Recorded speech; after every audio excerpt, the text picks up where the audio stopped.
Alam mo, napakahalaga talaga ng pagkakaisa ngayon eh. Kasi kung hindi man magkakaisa ang mga namumuno sa atin, kailangan magkaisa at least yung mga tao.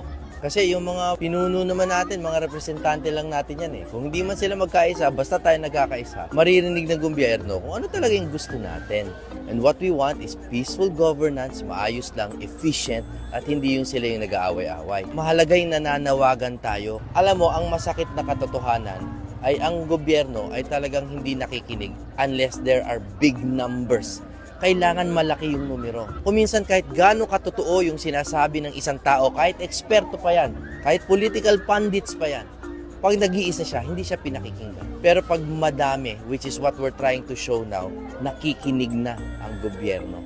And ngayon, mapaparinig natin sa Kongreso at sa lahat ng antas ng pamahalaan na pagod na tayo dun sa mga blatant violations of our own Constitution.